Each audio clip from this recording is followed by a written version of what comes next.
ग्रामायण ग्रामायण घेऊ श्वास हा नवा, ग्रामायण ग्रामायण घेऊ ध्यास हा नवा, ग्रामायण ग्रामायण. रामायण प्रतिष्ठान नागपूर तर्फे मी मुकुंद पांडे आपण सर्वांचं या ठिकाणी स्वागत करतो. विवेकानंद सार्धशती 2012 पासून रामायणने नरसेवा हीच नारायण सेवा हा भाव घेऊन या कामाला सुरुवात केलेली आहे. शहरी भागात असणारे ज्ञान, कौशल्य, अनुभव ग्रामीण भागातील सेवाभावी संस्थांना मिळावं म्हणून रामायणतर्फे अनेक उपक्रम यापूर्वी आपण राबवलेले आहेत. ग्रामीण भागातील उद्योगांना बाजारपेठ मिळावी, ग्रामीण भागातील रोजगार निर्मिती व्हावी या उद्देशाने उद्यम गाथा या माध्यमातून निरनिराळ्या तज्ञांचे मार्गदर्शन यापूर्वी आपण मिळालेले आहे. आज उद्यम गाथा 9 मध्ये आपली भेट होणार आहे. छंदाचे यशस्वी व्यवसायात रूपांतर करणारे यशस्वी उद्योजक व प्रशिक्षक माननीय श्री विकास मनोहरराव क्षीरसागर. त्यांचा स्वतःचा मधुर हनी या नावाने मधमाशी पालनाचा व्यवसाय असून वर्षाकाठी जवळपास ते 50 ते 60 टनाचं त्यांचं उत्पादन करतात. विकासजी मायक्रोबायोलॉजी पदवीधर असून उत्तम प्रशिक्षकही आहेत. आजपर्यंत त्यांच्याकडून प्रशिक्षण घेणाऱ्याची संख्या जवळपास 300च्या वर आहे. कोपा मांडवी पांढरकवडा येथे राहणे असून तरुण युवकांना रोजगार प्राप्त होण्याकरता आणि ते चांगल्या प्रकारचे प्रशिक्षणाचे कार्य सतत करत आहेत. मध हे नैसर्गिक अन्नही आहे. मधामुळे शारीरिक मानसिक क्षमता वाढते, रोग प्रतिकार शक्ती पण वाढते. शेतकऱ्यांच्या सोबतीने मध संकलन करून त्यापुढे साबण निर्मिती करून व्यवसायाचे मूल्यवर्धन त्यांनी केलेले आहे.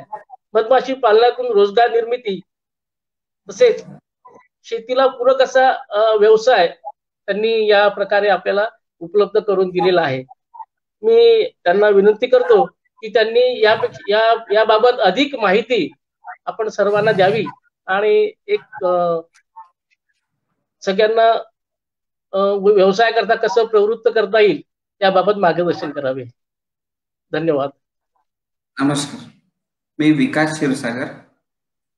सर्वप्रथम ग्रामायण प्रतिष्ठान आणि पांडे सरांनी मला इंट्रोड्यूस करून दिल्याबद्दल त्यांचा धन्यवाद. हा अतिशय उत्कृष्ट आहे की वेगवेगळ्या भागातून आपण आलेली तज्ञ मंडळी किंवा ज्यांनी थोडंफार कार्य केलेलं आहे, जे काय म्हणू दुसऱ्यांना प्रेरणा देणारं ठरेल अशा क्षेत्रातील लोकांना काय म्हणू त्यांचा ओळख करून देणे ही अतिशय एक सुंदर बाब म्हणावी लागेल. आणि वाखाणण्याजोगं कार्य ग्रामायण प्रतिष्ठानतर्फे मागील अनेक वर्षापासून होत आहे. याबद्दल यांचं मनस्वी धन्यवाद. मी माझ्या आणि प्रेक्षकांतर्फे परत एकदा धन्यवाद करतो आणि मी माझ्या व्यवसायाबद्दल थोडक्यात सांगायचा प्रयत्न करेन. मधमाशी पालन हा केवळ एक व्यवसाय नसू शकतो. जी आपण व्यवसाय म्हणतो ही केवळ व्यवसाय नसून ही एक निसर्ग सेवा आहे. अल्बर्ट आइन्स्टाईन सारख्या जगातील एका बुद्धिमान व्यक्तीने म्हटलंय की मधमाशी जर या पृथ्वी तलावरून अस्तित्व नष्ट झाल्यास येणाऱ्या 4 वर्षात मानवजाती ही धोक्यात येणार. या वक्तव्यावरून आपण बघू शकतो की याचं महत्व किती असेल मधमाशीचं. कारण आपण एक संस्कृत मध्ये सुंदरस सुभाषित आहे, जीवो जीवस्य जीवनम. संपूर्ण सृष्टी ही एकमेकांवर अवलंबलेली आहे. जर मधमाशी हा एक असा घटक आहे जी काय करते, अन्नाची निर्मिती करते. जसं आपण अन्नदाता जेवढा महत्वाचा आहे तर ही मधमाशी अन्न निर्माता आहे. पॉलिनेशन ज्याला परागी भवन म्हणून असा एक मोठा फायदा मधमाशीकडून होतो. ती परागी भवन करते. एका फुलांवर दुसऱ्या फुलांवर, दुसऱ्या फुलांवर तिसऱ्या फुलांवर ती काय करेल, जशी आपण पंथी एका दिव्यातून दुसऱ्या दिव्याला पेटवत समंत आसमंत उजडून टाकतो, त्याप्रमाणे ही काय करते, जगभरात अन्नाचं कोठार निर्माण करणारी ही माशी आहे. आपण सेवन करणाऱ्या प्रत्येक काय म्हणू अन्नाचा 3रा घास हा मधमाशीमुळे आहे हे मी ठामपणे सांगू शकतो. त्यामुळे मधमाशीचं महत्व हे अनन्यसाधारण आहे. आता आपण उद्योग आपण याला कसं बघू शकतो. मधमाशी पालनामध्ये केवळ मध नाही, आता जसं मी सांगितलंय परागी भवन हा एक महत्वाचा घटक आहे. परागीभवनाने काय होईल, जी अन्न साखळी आहे ती सुरक्षित राहील आणि अन्नाचं उत्पादन भरमसाठ होईल. त्याच्यानंतर आहे दुसरं, जे आपल्याला न्यूट्रिशनल व्हॅल्यू. आज काय होते, केमिकल आपण जे खातोय, समजा आपल्या अन्नात प्रत्येक केमिकल आहे, मध्ये एक पूर्णान्न मानलं जातं. इथे सर्व अन्न घटक मानवी शरीराला ड जीवनसत्व सोडून सगळी जीवनसत्व एकाच अन्नात मिळणार असं एकमेव घटक आहे. कृत्रिमरित्या आजही मानव तयार करू शकला नाही आणि कदाचित शकणार नाही. असं हे अन्न घटक आहे. त्याच्यामुळे याचं महत्व तुम्ही जाणू शकता आणि प्रत्येकाला माहित आहे. त्याच्यानंतर आपण त्या मधमाशीपासून पोलन, पराग घेतो. परागामध्ये फॉलिक ऍसिड, युरिक ऍसिड असे अनेक काय जीवनसत्व आहेत, ज्याच्यामुळे एक सुदृढ शरीराला, आपण टीव्हीवर जाहिरात पाहतो रिवायटल, तिथे काय दिलंय, मल्टीव्हिटॅमिन कॅप्सूल. तर ती वेगवेगळ्या फुलांमधून पोलन आणि नेक्टर, पराग आणि मकरंद म्हणू आपण, ही गोळा करून जेव्हा ती मधमाशी आपल्याला देते, तर आपलं शरीरातील प्रत्येक गोष्टीची कमतरता ही पूर्ण होईल त्याच्यातून. त्याच्यानंतर आपण मधमाशी आता फक्त मधापुरती उरलेली नसून त्याच्यातून प्रोपोलिस नावाचा अजून एक दुर्मिळ घटक मिळते, जी ऍज अ रेझिन काम करते. ही रोग प्रतिकार शक्ती माणसाची वाढवते. प्रोस्टेट सारख्या त्या असाधारण बिमारी आहेत ज्यांना शस्त्रक्रियेशिवाय पर्याय नसलेली बिमारी सुद्धा प्रोपोलिसने ठीक झालेली आहे, असे शोध लागलेत. त्याच्यामुळे ही एक आपल्यासाठी फार मोठी उपलब्धीच मानावी लागेल. मधमाशी पालन साधारणतः एका बॉक्सची किंमत, जो मधपेटी असते, तिथे एक मधमाशांचा परिवार असतो. तिथे 8 ते 10 फ्रेम असतात. आपल्याकडे साधारणतः निसर्गात आढळतात. आपल्याला माहित असलेली माशी आगेमाशी, दुसरी फुलोरी माशी, जे छोटं मूळ लागतं. आगेमाशी ही मोठ्यावर झाडांवर असते. छोटं मूळ जे असतं ते झाडी झुडपात असतं. आणि तिसरं असते खोडांच्या बांध्यात, लाकडांच्या मोठमोठ्या बुंद्यामध्ये, सातेरी म्हणतो. तिथे साधारणतः 7 कोडे असतात, म्हणून तिला हे सातेरी हे नाव पडलंय. ती प्रवृत्तीने अतिशय सौम्य आहे, सहसा डंख करत नाही. जेव्हा आपण तिच्या सर्व कुटुंबावर घाला घालतो तेव्हा निश्चित ती डंख करेल. तिची ती प्रवृत्ती आहे. त्याच्यानंतर तिसरी माशी येते, चौथी माशी येते ती कोथ्या. कोथा जो असतो तो कमी मध गोळा करते आणि औषधी गुणधर्म फार मोठ्या प्रमाणात आहे. आणि एक इटालियन माशी आहे, जी जशी आपण देशी गाय, विदेशी गाय, जशी देशी, आपण समजा देशी गाय आणि विदेशी गाय मधला फरक आहे, तसाच एक मधमाशांमध्ये 2 फरक आहे, देशी सातेड आणि विदेशी सातेड. तर मधोत्पादनाच्या दृष्टिकोनातून आपण विदेशी सातेड जे आहे त्याला अपिश मेलिफेरा असं म्हणू. मेलिफेराचं काय म्हणू, आपण मधमाशी पालन करतो, पालनामध्ये महत्वाचा घटक आहे अपिश मेलिफेरा. या प्रजातीच्या माशीचं पालन होतं आणि ती वर्षाकाठी 5.5, साधारणतः एक किंमत समजू आपण 5,500 रुपये. 5,500 रुपयाच्या पेटी मधून आपल्याला वर्षाकाठी तिप्पट, मला वाटत नाही स्विस बँक एवढं देते म्हणून, तिप्पट उत्पादन देऊ शकते. 515 ते 20,000 रुपये एका पेटीतून आपल्याला उत्पादन मिळेल. तिथे आपण मध घेऊ, प्रपोलिस आणि तिसरं उत्पादन आहे आता जे मी सांगितलंय ते काय, पोलन आणि त्याच्यानंतरही आपल्याला मेण पण मिळते. ही 4 उत्पादनं जर पकडली तर मधाचं उत्पादन चौपट होऊन जाईल. साधारणतः आपण जर इन केस आपण कमर्शियली जर विचार करत असू व्यावसायिक दृष्टिकोनातून, तर मधाची किंमत 40 ते 50 किलो एका पेटीमधून मध निघू शकतं वर्षाकाठी. 200, किमान 200 ते 300, आजचा बाजारभाव जर बघितला तर 300 रुपये सरासरी आहे. तर 40 ते 50 किलो मधाची 12 ते 15,000 रुपये मधाची मूळ किंमत होईल. आणि त्यातून मिळणार पोलन, परागाची किंमत 2 ते 2,500 रुपये, प्रपोलिस 2 ते 3,000 रुपये, अशा प्रकारे एकंदरीत 20,000 रुपये होतात. आपण इन्व्हेस्ट किती करतोय, 5 ते 5,500 रुपये. त्यामुळे तिप्पट उत्पादन देणारं मधमाशी पालनाशिवाय दुसरा व्यवसाय मला तरी आढळलेला नाही. त्यामुळे मधमाशी पालनाला किंवा हनी हे एक गोल्डन बिझनेस असं म्हणता येईल, असं निश्चित मला वाटतं.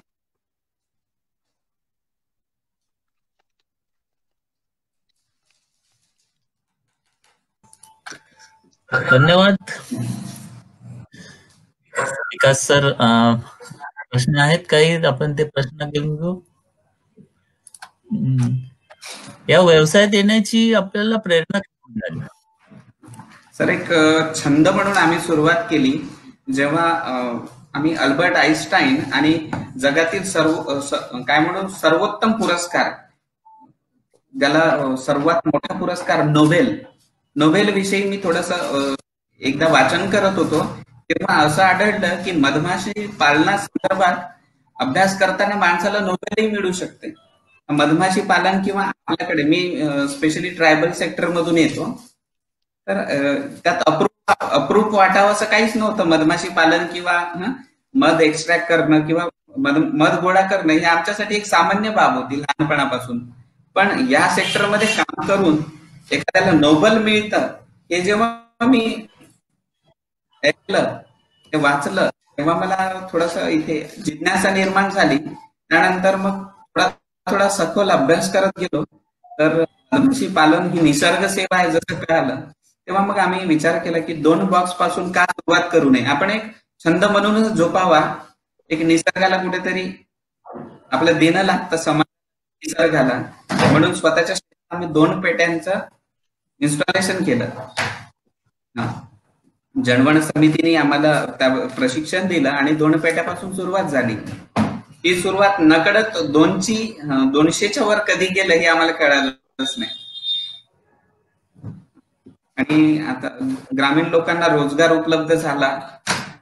काय म्हणू आपण, गरज ही शोधाची जननी आहे जसं म्हणतो, तसं मध उत्पादन झाल्यावर त्याला विक्रीसाठी आम्हाला फूड लायसन्सची गरज पडली. फूड लायसन्स घेता नंतर लक्षात आलं की एखादं युनिट उभारल्याशिवाय आपल्याला जमणार नाही. मग आम्ही लोनला गेलो. लोनला गेल्यावर साधारणतः महत्वाचं चॅलेंज असतं उद्योजक घडताना की त्याला आर्थिक तडजोडीची गरज असते, आणि त्याच महत्वाचं आहे सर तो एक विषय. तिथे आर्थिक त्याला कसं जमवाजमव करावी लागते. सुदैवानं आमच्याही भाग्यी ते स्ट्रगल आलं. आम्ही जेव्हा पैशासाठी बँकांकडे गेलो तेव्हा बँकांनी 11 ते साधारणतः 11 असे आम्हाला हे काढून दिले, चुका काढून दिल्या, ज्या परिपूर्ण केल्यावर एक उद्योजक विदाऊट फंडिंग कसा उभा राहतो हेच आम्हाला कळून गेलं. नंतर आम्हाला फंडिंगची गरज नाही पडली. त्यांनी आम्हाला काढायला लावलं, शॉप काढायला लावलं, एनओसी काढायला लावली. ज्या एखाद्या उद्योजकाला उभारणीसाठीच्या गरजेच्या असतात ते सगळं मार्गदर्शन बँकांनी फुकट केलं.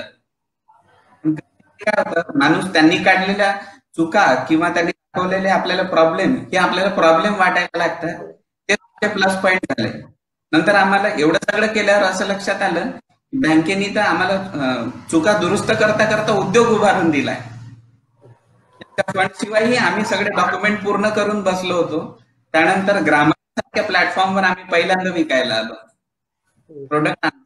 तेव्हा तिथला सेल आम्ही अपेक्षा केली होती 20-30 किलो हनी जरी गेलं, साधारणतः आम्ही 410 रुपये किलोने विकायचो. तर 20-30 किलो म्हणजे आमच्यासाठी 10-20 हजार रुपये फार मोठी गोष्ट होती. तेव्हा आम्ही विचार केला 10-20 हजार रुपयाचा हनी विकल्या जाईल, 1500 रुपयाचा खर्च होईल.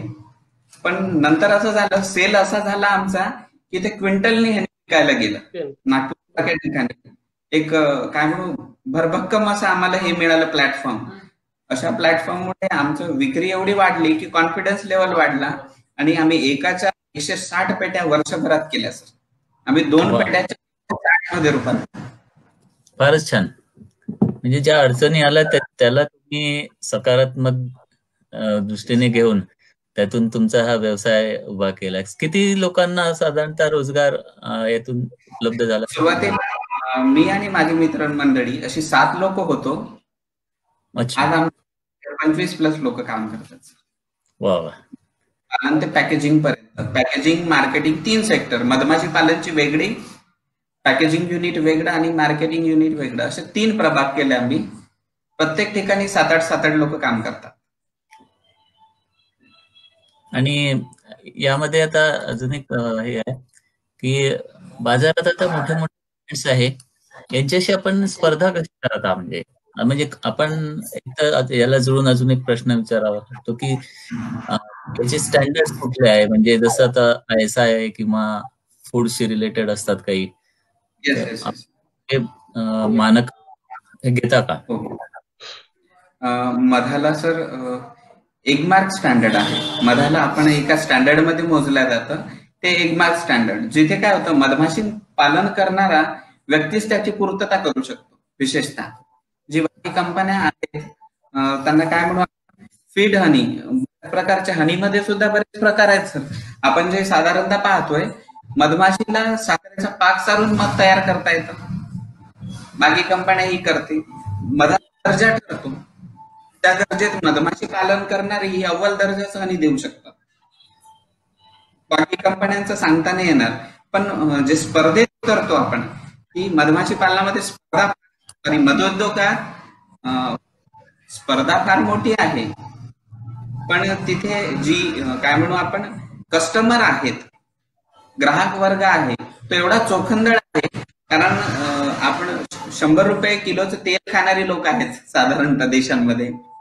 तर तीच लोक जेव्हा 300 ते 400 रुपयाचं उत्पादन घेणार असतील, तर त्यांना त्याची अतिशय काय म्हणू फार सुंदर आहे, पारक आहे. ती लोक सहज ओळखू शकतात. फेक मध आणि शुद्ध मध यातील फरक त्यांना वेगळा सांगावा लागत नाही सर. साधारणतः मध ही गोठते. गोठण्याविषयी सांगेल मी, प्युरिटी टेस्ट विषयी. आपण जिलेबी किंवा पदार्थाचा पाक जेव्हा तयार करतो, तो साधारणतः गोठतो, काही काळानंतर गोठतो. पण तो कोणत्या भागाला गोठतो? वरच्या भागाला गोठतो ना. साखरेच्या वरती, पाकाच्या वरती ती थर येणार, पण मधाची थर कायम खालच्या भागाला येते. मध जर गोठत असेल तर मोहरीचं मध गोठतं, सीडचं मध गोठतं, ते खालच्या भागाला गोठेल. हे मध पूर्ववत करण्यासाठी आपण सूर्यप्रकाशात साखरेचा पाक ठेवल्यास तो कडक येईल. साहजिकच आहे, साखर कडक होणार उन्हात ठेवल्यावर साखरेचा पाक. पण मध असेल तर ते पूर्ववत लिक्विफाय होईल, ते द्रवरूपात येईल, पुन्हा जशास तसं येईल. साधीशी पारख आहे सर. गोठलं म्हणजे पॅनिक होण्याची गरज नाही, घाबरायची गरजच नाही.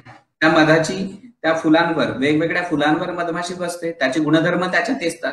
ती समजा ऑइल सीडची असेल, तेल बियाचं मध्ये गोठेलच. जसं मोहरी झालं, सूर्यफूल झालं, कधी कधी निलगिरी पण गोठतं. कॉम्पिटिशन फारशी नाहीये सर. शुद्ध मधाला पारख लोकांना आहे. फार तर एकदा फसतील, पण दुसऱ्यांदा ती त्या मधाला हात नाही लावत. आता ह्याच्यावरच एक प्रश्न राजेंद्र काळेंनी विचारला की हिवाळ्यात मध घट्ट होते का? हो सर, होतं. तेच मी सांगतोय, ऑइल सीडचं मध नक्कीच गोठतं, पण त्याला उन्हात ठेवाल किंवा गरम पाण्यात ती बाटली ठेवाल तर पूर्ववत झालं तर ते मध. पुन्हा कडक येत असेल तर ते मध नाही, ते बनावट आहे. अच्छा अच्छा. म्हणजे मॅडमचा प्रश्न आहे आपली युनिट कुठे आहे. मी सांगू इच्छितोय सरांचे युनिट हे पांढरकवडा. सर आपण एक्झॅक्ट लोकेशन सांगाल तर बरं होईल. पांढरकवडा पासून 16 किलोमीटरवर नागपूर ते हैदराबाद नॅशनल हायवेला कोपामांडवे हे गाव आहे. नॅशनल हायवेलाच आपलं युनिट आहे सर. मधुर हनी नावाचं. मधुर हनी या नावाने यांचं युनिट आहे. मधासाठी सर हे एगमार्कची काय राजेंद्र काळे विचारतात आहे की हे एगमार्कचं लायसन्स आहे का, हे ते कसं मिळवायचं? आपण हनीचे सॅम्पल्स आणि हे सगळं आपण मुंबईला ऑफिस आहे, सेंट्रल लॅब नागपूरला आहे, पण अप्लाय करताना आपल्याला मुंबईला अप्लाय करावं लागतं. NABL अप्रूव्ड अशी लॅब असते ती.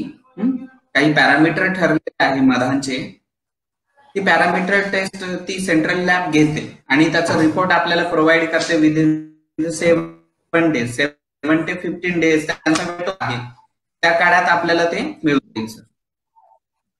मुंबई पाहिजे सॅम्पल, त्याच्यानंतर नागपूरला त्यांची सेंट्रल लॅब आहे, पण डायरेक्टली नागपूरला जाता येणार नाही.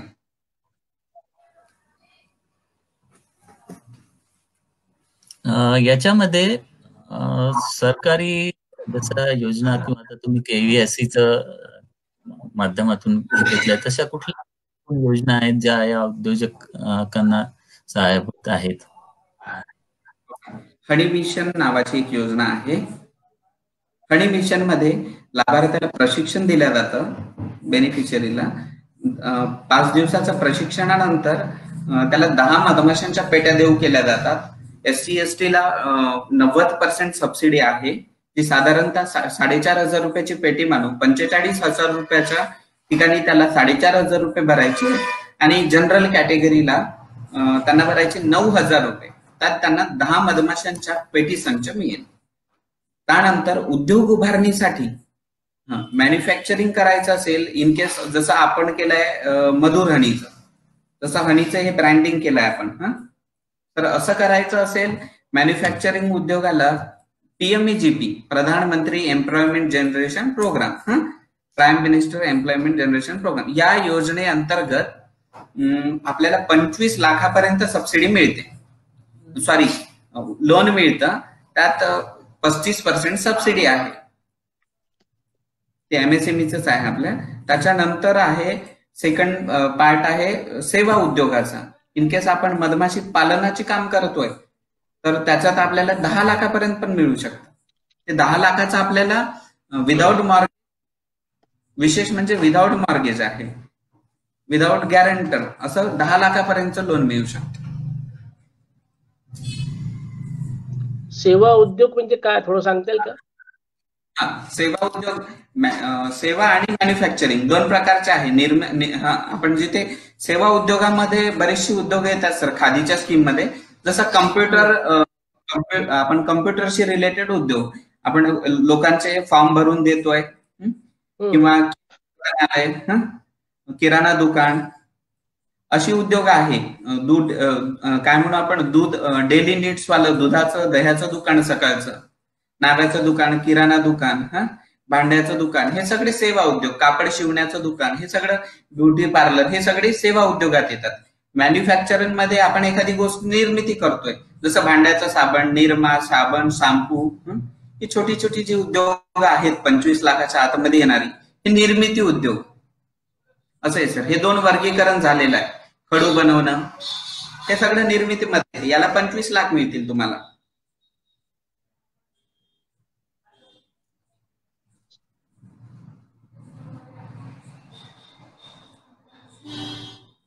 कोणकोणत्या औषधीमध्ये साधारणतः मध म्हणून आपल्याला उपयोग करता येतो त्याचा?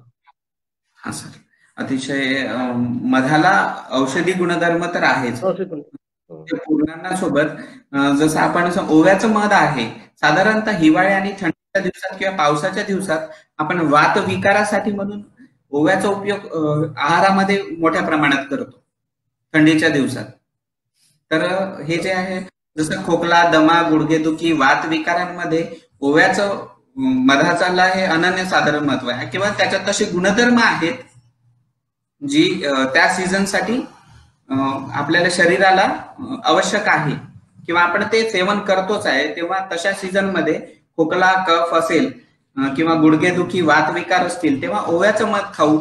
अष्टांग हृदयामध्ये जसं एक कॉलम लिहिलेला आहे बोरांविषयी, बोर हे अतिशय गुणकारी आहे हृदयाच्या रोगासाठी, हृदय रोगासाठी किंवा हृदय सुदृढ करण्यासाठी बोरांच्या फुलांचं मध घेऊ शकतो. नेमकं बोराच्या फुलांचं सीझन सुरू आहे सर आता. त्याच्यानंतरचं मध आहे, आपण जांभळाचं मध बनवू शकतो. जांभळाचं मध हे चवीला थोडंसं कळवट असतं, पण ती अँटी डायबेटिक म्हणतो, किंवा डायबेटीसच्या पेशंटला लिंबाच्या बिया, कारल्याच्या बिया, जांभळाच्या बियांचं चूर्ण दिलं जातं. तर ती सगळी गुणधर्म या मधात आहे. ते डायबेटिक पेशंटची काय म्हणू आपण शुगर लेवल वाढू देत नाही आणि त्यांचं शुगर लेवल मेंटेन करतं. त्याच्यानंतरचं मध आपण घेऊ.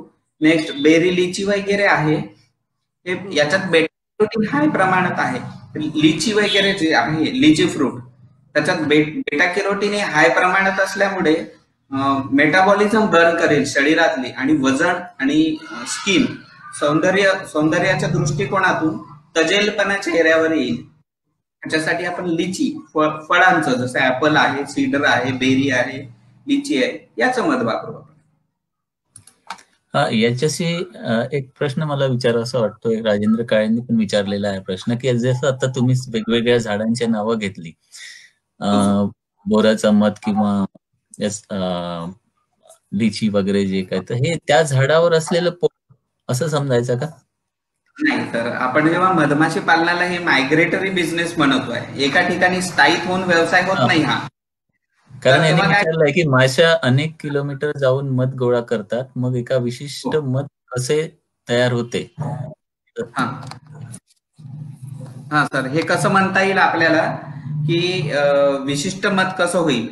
काय होतं, नेमकं मधमाशी पालन करताना आम्ही एक सर्वे करतो सर, त्या एरियाचा सर्वे होतो. जिथे जसं हजारो एकरावर मोहरी लावली असेल तर तिथे आपण बॉक्सेस लावू, तर ते मोहरीच्याच फुलाचं मध येईल.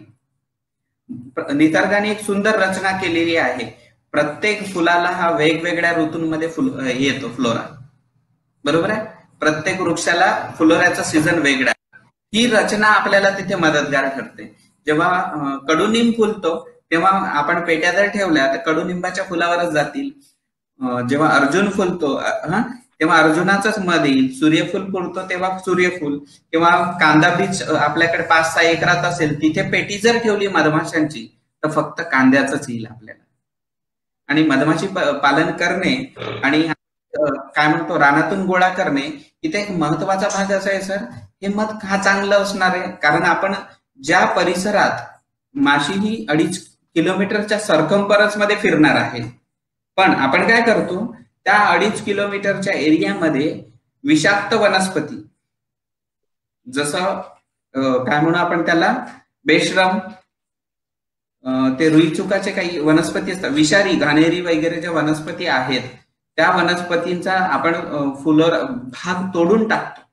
जिथे फ्लोरा येणार आहे त्याला तशा वनस्पती जवळपासच्या परिसरातल्या तोडून टाकतो, म्हणजे त्याच्यापासून होणारे साईड इफेक्ट होणार नाहीत. विषारी वनस्पती, कधी कधी गुंगी येते ना लहान मुलांना, आपण रानावनातलं मध जेव्हा खातो कधी कधी काय होते, गुंगी येते किंवा उमेटिंग होते, असं बऱ्याचदा ऐकलंय आपण.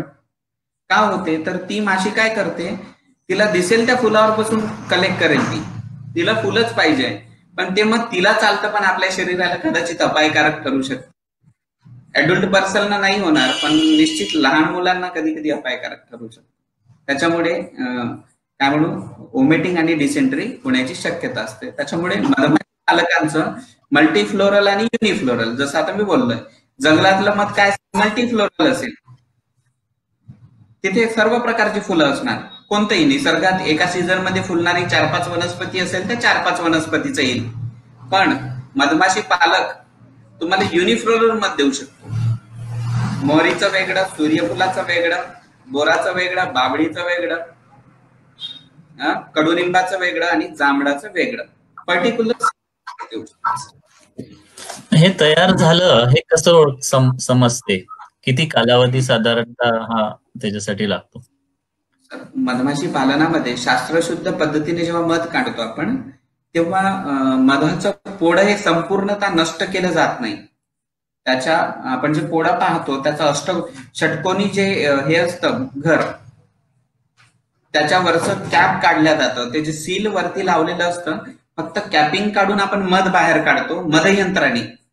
त्याला एका सेंट्रिफ्युगल फोर्सने बाहेर काढतो आणि मध पोळं जशाच्या तसं राहतं. एकदा मध काढल्यावर ते पोळं परत ठेवलं की 5 ते 8 दिवसात पूर्ववत होऊन जातं भरतं मध. त्याच्यावरती कोटिंग येते सर, एक व्हाईट कलरची वॅक्स कोटिंग केल्या जाते परिपक्व मधावर. जेव्हा आपल्याला हे मधपोळं परिपक्व झालेलं आहे असं समजेल त्याच्यानंतर लगेच आपण मध काढू शकतो. दर 8 दिवसांनी होईल.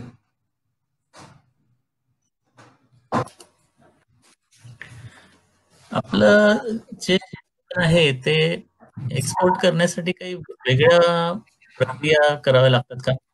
हो सर, आता नुकतीच NMR नावाची टेस्ट फार हे घेते सर, न्यूक्लिअर मॅग्नेटिक टेस्ट आहे ती. तिथे काय केलं जातं, हळीला वेगवेगळ्या प्रकारातून तपासल्या जाते. कधी तिचा ऍश तयार केला जाते, तिला कधी न्यूक्लिअर मॅग्नेटिक वेव्ह मधून घेतलं जातं. तर अशा वेगवेगळ्या तपासण्या आहे. काही विदेशांमध्ये पाठवण्यासाठी मानक आहेत, त्याला NMR म्हणून. त्या टेस्ट केल्या की आपण विदेशात सुद्धा पाठवू शकतो. आणि एक सुदैव सर, आपण विदर्भवासी आहोत. विदर्भातील जी आगीमाशी जी म्हणतो आपण, NMR मध्ये कधीच फेल झालेली नाही, हे रेकॉर्ड आहे सर आपला. एक्सपोर्ट साठी जी मानकं आहेत ती सहजरित्या पूर्ण करून जाते आपलं मधमाशी.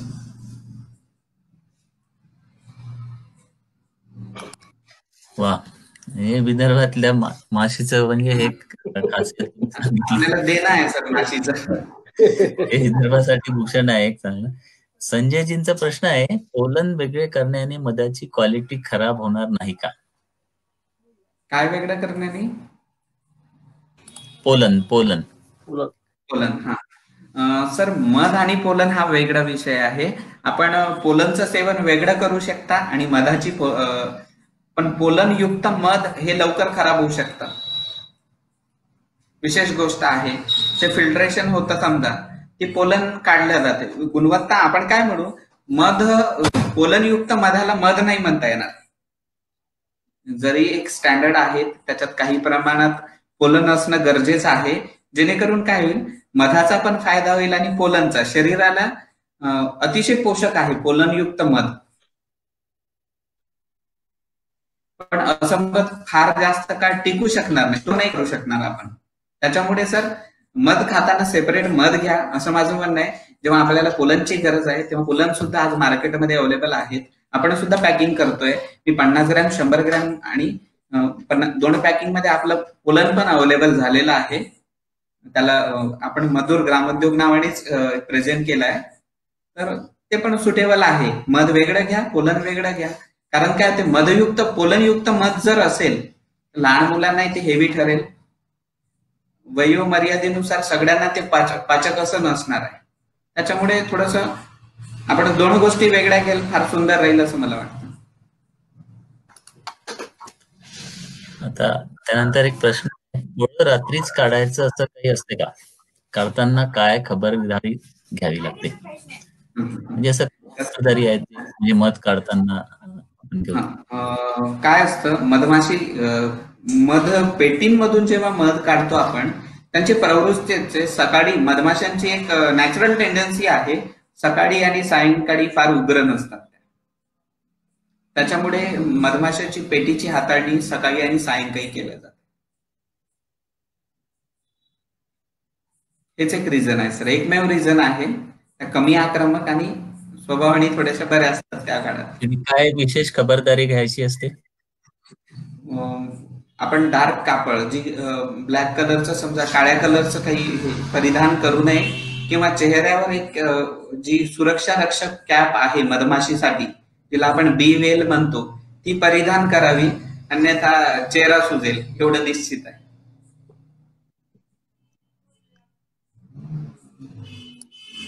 आता हा एक वेगळा प्रश्न आहे, मधुमेह असणाऱ्यांनी मध सेवन करायचे का?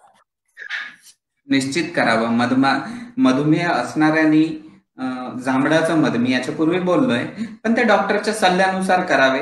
एकदा मध सेवन केल्यानंतर शुगर लेवल वगैरे तपासून घ्यावी, जेणेकरून फार मोठा काय म्हणू इश्यू न करता लगेच त्यांच्या लक्षात येईल. आपले शुगर लेवल थोड्या काळासाठी वाढणार, कारण त्याच्यात नॅचरल ग्लुकोज आहे, नॅचरल शुगर आहे, ऍडेड शुगर नाहीये. काही काळासाठी वाढते, त्याच्यानंतर ऍज पर डॉक्टर प्रिस्क्रिप्शन घेणं गरजेचं आहे. बरीच लोक घेतात सर. वा, हे तुम्ही चांगलं सांगितलंय. परत एक प्रश्न आहे राजेंद्र काळेंचा. असं म्हणतात की पौर्णिमेला पोळ्यात जास्त मध येते, हे बरोबर आहे का? सर, असं काही नाही आहे. पौर्णिमेला म्हणजे कसं असते, आपण काय म्हणतो, ही जी संकल्पना त्यांनी सांगितली आहे, एक त्यांच्यासाठी पण मधमाशांसाठी सुद्धा सर एक कॅलेंडर असतो. कोणत्या दिवसात मध गोळा करायचं, किंवा ती कॉलनी कधी स्थानांतरित झालेली आहे. मधमाशांच्या पोळ्यांमधील हे पेटीच्या संदर्भात असेल तर चुकीचं आहे, पण हे निसर्गात मिळणाऱ्या जर कॉलनी विषयी बोलत असतात, निश्चित बरोबर आहे. कारण काय होते, ती कॉलनी ही काय म्हणू, अमावस्या आणि ही पौर्णिमा निसर्गाने निर्मित केलेली गोष्ट आहे.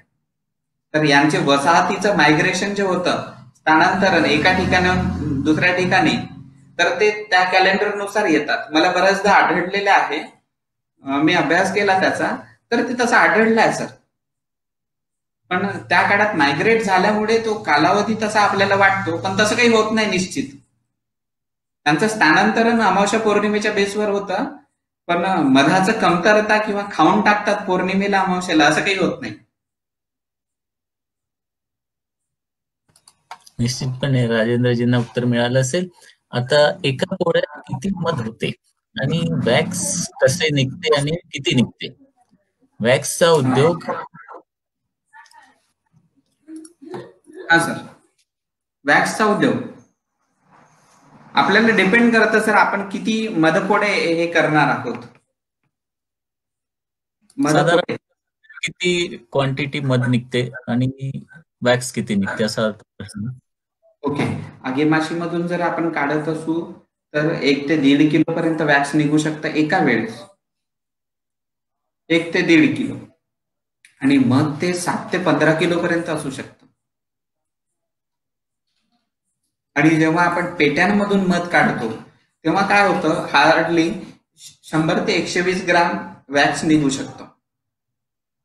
जेव्हा एक एक्सट्रॅक्शन करतो, मध काढण्याच्या प्रोसेसला आपण एक्सट्रॅक्शन असतो, एका एक्सट्रॅक्शनला 100 ग्रॅम, 100 ते 120 ग्राम, त्याच्यावर निघणारच नाही. आणि त्या वॅक्सचा काय म्हणजे काय उद्योग करू शकतो? कॉस्मेटिक मध्ये अतिशय जे आपण महागडी कॉस्मेटिक पाहतोय, लॅक्मे सारख्या जे खूप महागडी प्रोडक्ट असतात तिथे प्युअर वॅक्स वापरलं जातं. जसं क्रॅक क्रीम आहे, आयुर्वेदिक मॅन्युफॅक्चरिंग कंपनीज आहेत, त्यांची प्रचंड मागणी आहे सर प्युअर वॅक्सला. इव्हन आपण बैद्यनाथ सारख्या कंपनीला पुरवतोय.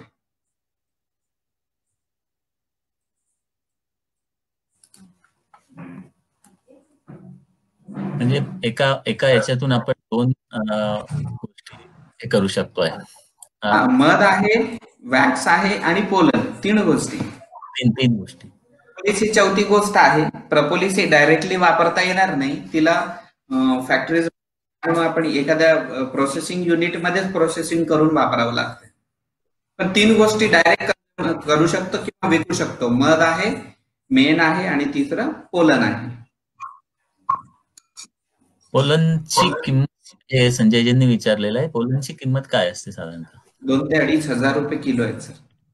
आज रोजी आपण फ्लिपकार्ट, अमेझॉन शॉपिंग साईटला जाऊ तर 2 ते 2.5 हजार रुपये किलो आहे.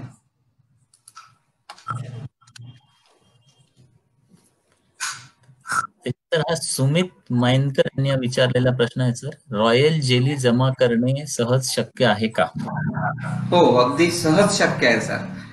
रॉयल जेली एक तंत्रशुद्ध प्रशिक्षण घ्यावं लागेल. 3 दिवसाचं प्रशिक्षण आपण पण देऊ. त्याचं एक किट येईल, अशी शुभक्षी किट आहे, फार क्रिटिकल प्रोसेस नाहीये. रॉयल जेली कलेक्ट करणं सोपं आहे पण तिला स्टोअर करणं कठीण आहे, कारण ती द्रव स्वरूपात असते. तिचं जीवनमूल्य टिकवण्यासाठी जे त्याच्यात अन्न घटक आहे ती जशीच्या तशी टिकवणं हे फार अवघड गोष्ट आहे. कलेक्शन सोपं आहे सर.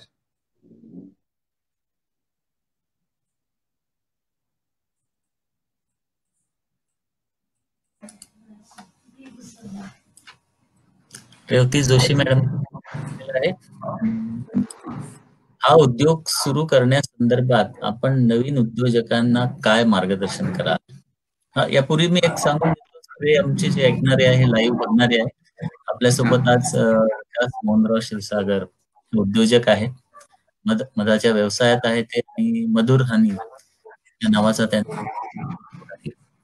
हा सर, नवीन उद्योजकांना आपण काय सांगाल? निश्चित, उद्योग सुरू करण्याची घाई न करता सखोल प्रशिक्षण घ्या.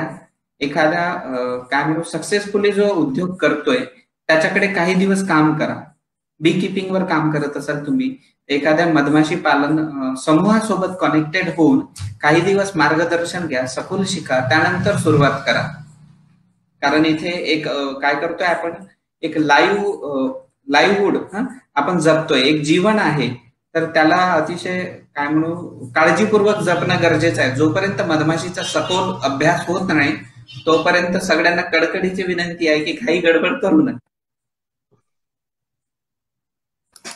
बरोबर आहे आपलं, घाई गडबड करू नका. तसे पण ते रॉयल जेली संदर्भात विचारला, त्याच्यात एक जोड परत प्रश्न आलेला आहे की आपण प्रशिक्षण देता का? रॉयल जेली साठवणूक प्रशिक्षण देता का? हो सर, मी रॉयल जेल साठवणुकीचं 3 दिवसाचं प्रशिक्षण होतं, पण रजिस्ट्रेशन त्याचं किमान 15 दिवस पूर्वी करावं लागेल, जेणेकरून रॉयल सेलचं प्रिपेरेशन करावं लागतं. ती स्थिती बॉक्समध्ये मधपेटीत निर्माण करण्यासाठी मला 15 दिवस लागतील. त्याच्यामुळे रजिस्ट्रेशन 15 दिवस पहिले करावं लागेल. किमान 2 लोक असली तरी आपण हे प्रशिक्षण देऊ.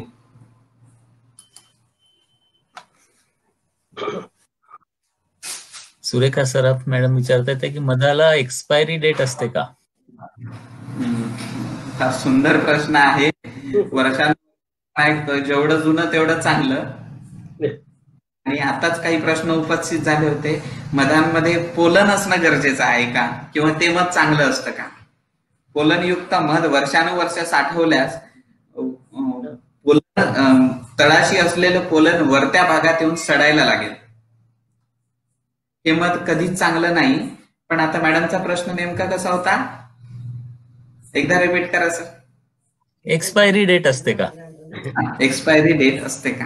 हे जर पोलनयुक्त मध असेल तर ते लवकर एक्सपायर होईल. पण मध समजा पोलन काढून टाकून फक्त मध ठेवलं तर ते त्याला एक्सपायरी म्हणता येणार नाही. पण FDA आहे, अन्न व औषधी प्रशासन मंडळ, यांनी सक्त निर्देश दिलेले आहे, त्याच्यावर 18 महिने टाकावे लागतात. मग याच्यात चवीमध्ये वगैरे काही फरक पडतो का? एक्सपायरी झालेलं किंवा जे वापरू नाही शकत असं मध, म्हणजे काय असं कायम आपण सर काय वर्षानुवर्ष ऐकत आलोय आणि खात आलोय. मला वाटतं कदाचित प्रत्येकाने चाटलंय असेल जुनं मध घरांमध्ये असलेलं, त्याला परिणाम काही नाही. पण FDAच्या विरोधात मी नाही बोलू शकत. त्याच्यामुळे 18 महिने व्हॅलिडिटी समजावी. सक्त निर्देश दिलेले आहेत, त्याचं पालन आम्ही करतो, तुम्ही करा. अगदी बरोबर आहे. घरी पेटी ठेवायची असल्यास कोणती माशी सेफ असते, म्हणजे कुठली पेटी ठेवायची घरी ज्याला करायचं आहे? कृपया घरी पेटी ठेवू नका, कारण तिला वर्षभर हवा तसा फुलोरा मिळणार नाही. ती जगू शकेल, उत्पादन निश्चित होणार नाही. हौस म्हणून काही दिवस करा, 3 महिने 4 महिने. त्याच्यानंतर जेव्हा तिचा जीवनकाळ आणि अभ्यास होईल, त्याच्यानंतर 4थ्या महिन्यात तिला निश्चित एखाद्या सक्षम ठिकाणी, जिथे तिला अन्न, महत्वाचं अन्न आहे पोलन आणि दुसरं आहे नेक्टर, बरोबर आहे, पराग आणि मधुरस, मकरंद ज्याला म्हणतो, या 2 गोष्टी मिळतील त्या ठिकाणी नेऊन ठेवा. मधमाशी घरी पोहोचणे म्हणजे वाघाला पिंजऱ्यात ठेवण्यासारखंच असेल असं मी म्हणतो. म्हणजे हा घरी करण्याचा उद्योग नाही आहे? निश्चित नाही, निश्चित नाही. फार छान माहिती दिली आहे सर आपण. आता आपल्या काय भविष्यातल्या योजना, आता आपण इतक्या अनेक वर्षापासून उद्योगात आहे त्यात आपलं काय भविष्यातल्या? सर आपण कायम ही एक बऱ्याच वर्षापासून मी याच्यावर मेहनत करतोय. एक माझ्या डोक्यात संकल्पना होती, मध म्हटले की आपल्याला कायम डोळ्यासमोर काय येतं सर, अशी बाटली म्हणजे मध, बरोबर आहे. ही बाटली म्हणजे मध, ही संकल्पना मला वेगळी करायची, ही डोक्यातून काढून टाकायची. मधाला आपण कॅप्सूलमध्ये देऊ काही दिवसात, काही महिन्यात, काही दिवसात आपण लोकांसमोर हिला कॉन्सन्ट्रेटेड स्वरूपात आणायचे प्रयत्न माझे सुरू आहेत. ही जीवनमूल्य तसेच राखून हिला वेगवेगळ्या स्वरूपात आणण्याचे प्रयत्न माझे राहील. केवळ बाटली फुटते म्हणून आपण गावाला जाताना मधाची बाटली घेऊन जात नाही. बाटली फुटून कपडे खराब होतील किंवा आपली पुस्तकं खराब होतील, महत्वाची कागदपत्र, त्याच्यामुळे आपण मधाचं स्थान तिथून काढून टाकतो. ही गोष्ट नक्की पुढे होऊ देणार नाही आम्ही. आणि निश्चित मधाचं एक वेगळं स्वरूप आम्ही सर्वांसमोर आणू, हा एक मानस आहे आमचा. हे क्यूब्स वगैरे आता सध्या माझ्या वाचनात आलं होतं की कुठे क्यूब्स वगैरे त्याच्यावर काही रिसर्च वगैरे सुरू आहे? हो सर, मी पण एमगिरी आणि केवी यांच्या मदतीने, पंजाबराव देशमुख कृषी विद्यापीठ आणि एमगिरी वर्धा यांच्या मदतीने थोडासा प्रयत्न सुरू आहे सर आमचा मधाचे स्वरूप बदलण्यासाठी. त्यांच्या मदती आम्ही निश्चित एक मधाचं चांगलं स्वरूप मार्केटला आणू आणि मधाचे बाय प्रोडक्ट जी आहे, जी आर्टिफिशियल कॅप्सूल्स जसं रिवायटल वगैरे घेतो, त्याच पद्धतीने आपल्याला न्यूट्रिशनल सप्लिमेंट पोलन मधून कसं देता येईल आणि लोकांमध्ये नॅचरल पदार्थांचा जे अवेलेबल रिसोर्सेस आहेत अशा सक्षम अशा काय म्हणू शरीराला भासणाऱ्या मूलद्रव्यांचे जे आहे ती सगळी आपण मधमाशी पालनातून अशी उत्पादनं कशी लोकांना देऊ, नॅचरल उत्पादनं, याचा प्रयत्न राहील. जसं आम्ही साबण दिलेली आहे, मधासोबत नीम आहे, मधासोबत तुळस आहे, मधासोबत सँडलवूड आहे, ॲलोवेरा आहे. अशा नैसर्गिक घटकासोबत केवळ साबण न देता इथून पुढे आम्ही पोलन देऊ, प्रपोलिसचं टिंक्चर देऊ, प्रपोलिसची पेस्ट देऊ, प्लस इन केस पोलनची कॅप्सूल पण देण्याच्या प्रयत्नात आहे आम्ही. मध आणि पोलनची कॅप्सूल असे वेगवेगळे पदार्थ निश्चित आणू सर मार्केटला आम्ही. हाच प्रश्न होता राजेंद्र काळेंचा की आपण मधापासून अनेक प्रोडक्ट्स तयार केले आहेत का? निश्चित केले सर. मधापासून आपण बिपोलन दिलेलं आहे, प्रपोलिसवर आपण काम करतोय, अजूनपर्यंत आपलं अस्तित्वात आलेलं नाही, पण आपण पोलनच्या टॅबलेट्स पण बनवल्या आहेत, पोलनचं पावडर पण केलंय, मधापासून साबण पण केले आहेत. फेस पॅक येतो सर, मध प्लस बाकी गोष्टी इन्क्लूड करून. आज आपल्यासोबत मोहनराव क्षीरसागर आहेत, मध उद्योजक आहेत. हे मधुर हनी हा त्यांचा ब्रँड, प्रसिद्ध ब्रँड आहे आणि अनेक वर्षापासून ते या व्यवसायात आहेत. प्रश्न आहे, वॅक्स आणि हनी एकत्र असेल तर काही अपाय होतो का? ते वेगळे करायचे असल्यास प्रोसिजर आहे? निश्चित वॅक्स आणि हनी वेगळं करावंच लागतं. अपायकारक असं म्हणता नाही येईल, पण शरीराला ते म्हणजे कसं कंझ्युम करण्यासारखं नसेल. वॅक्स युक्त जर मध असेल तर ते आपण त्याचं सेवन करणं योग्यही नाही. तर त्याला काय करतो, एक साधारण पॅसिव्ह हिटिंग करतो. त्याला काय म्हणू, डायरेक्ट उजेड न दे, काय म्हणू उष्णता न देता तिला उन्हात ठेवू शकतो ते मध. त्याच्याने वॅक्सचा थर हा वर येऊन जाईल. एकदा उन्हात ठेवल्यावर त्या मधावरचं वॅक्स सगळं वरती येतं आणि त्याला परत थंड करा, वरचा लेअर काढून टाकलं की वॅक्स बाहेर होईल. किंवा एका गरम पाण्याच्या भांड्यात मधाचं भांड ठेवा आणि त्याला हीट द्या, पाण्याला हीट द्या दुसऱ्या भांड्याच्या. त्या पॅसिव्ह हीटनी सुद्धा वॅक्स पार्टिकल बाहेर काढताय. आणि जनरली प्रोसेसिंग मधाचं करताना आपण तिला पॅसिव्ह हीटच देतो. ऍक्टिव्हली कोणीच, म्हणजे मोठ्या कंपन्यांच्या बाबतीत मी नाही बोलणार, पण जी ग्रामोद्योग करतात ही लोक तरी त्याला पॅसिव्ह हीट देतात. जेव्हा वॅक्स पार्टिकल किंवा काही वुडन पार्टिकल्स काढायचे आहेत तेव्हा पॅसिव्ह हीट करतात, पाणी गरम करतात, गरम पाण्यात मधाचं भांड ठेवतात, जेणेकरून तो सगळा भाग निश्चित वेगळा.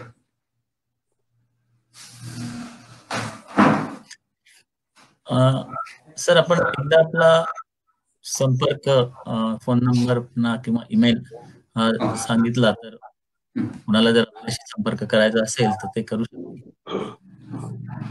मी विकास मोहन क्षीरसागर, मधुर हनी, @पोस्ट कोपा मांडवी, तालुका केळापूर, जिल्हा यवतमाळ. दूरध्वनी क्रमांक 8668414154. परत एकदा सांगतोय, 8668414154 या मोबाईल नंबरवर संपर्क करू शकतो. धन्यवाद सर.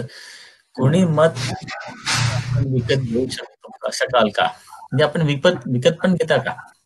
हो, आम्ही बाय पोस्ट पाठवतो आणि देशभरात पोस्टल सुविधा उपलब्ध आहे. नाही, यांनी विचारलंय की आपण विकत घेता का? विकत घेऊ. आम्ही फक्त त्यांचंच विकत घेऊ ज्यांना प्रशिक्षण आम्ही दिलेलं आहे. आमच्या प्रशिक्षित विद्यार्थ्यांचंच आम्ही घेतो. प्लस जी समजा ट्रायबल कनेक्शन करणारे असेल, जी ट्राईब कल्चरचे लोक आहे, आदिवासी बांधव आहेत, त्यांना आम्ही शास्त्रशुद्ध पद्धतीने शिकवू आणि आमच्या पद्धतीने काढल्यास आम्ही त्यांचं मत परचेस करू.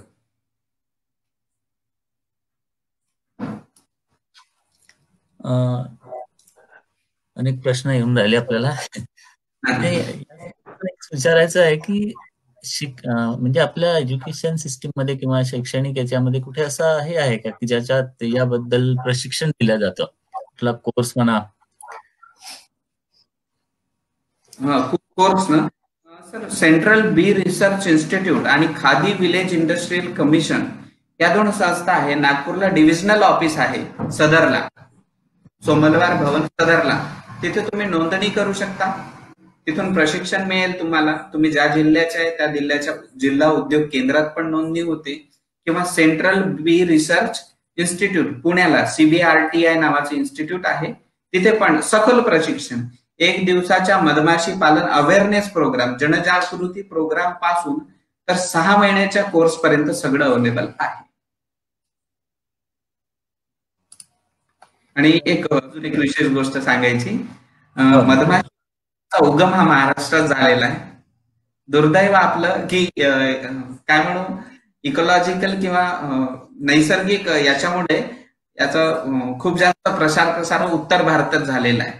तिकडे तापमान कमी असतं, त्याच्यामुळे फार सुंदर होतं तिकडे मधमाशी पालन. पहिलं प्रशिक्षण केंद्र हे महाबळेश्वरला झालेलं आहे, आणि महात्मा गांधींनी वर्धेला पण सुरुवात केलेली होती. वा, फार छान माहिती दिली आपण. अजून एक प्रश्न सुमित माइनकर, व्यावसायिक दृष्टीने पोलनयुक्त मध पिकणे सोयीस्कर आहे की नुसते पोलन? नुसते पोलन हे सोयीचं राहील. पोलनयुक्त मध फार काळ तिला आपण व्हॅलिडिटी 18 मंथ्स जी लिहितोय ना सर, कदाचित तसं मध ते परफोरेट व्हायला लागेल, जे मध आहे ती सडायला लागेल. त्याच्यामुळे पोलनयुक्त मध देणं हे सोयीचं नाही. फार जास्त प्रमाणात पोलन असू नये असं मला वाटतं.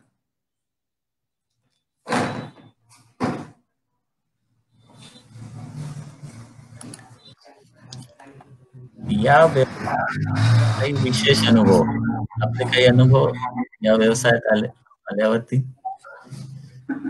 अनुभव फार सुंदर असतात. प्रत्येक अनुभवातून शिकत जाणं महत्वाचं आहे. तो कसाही असो, पॉझिटिव्ह असो निगेटिव्ह असो, निश्चित शिकवून जातो. जे शिकायला मिळतं हे काय म्हणू, हेच अनुभव आपल्याला एक पायरी समजून आपण पार केली, निश्चित तिला काय म्हणू चेहऱ्यावर हसू आणून घ्यावं लागेल. ते तुम्हाला शिकावं लागेल. प्रत्येक गोष्टीतून निगेटिव्ह जाल तर निश्चित अवघड होईल आपल्याला.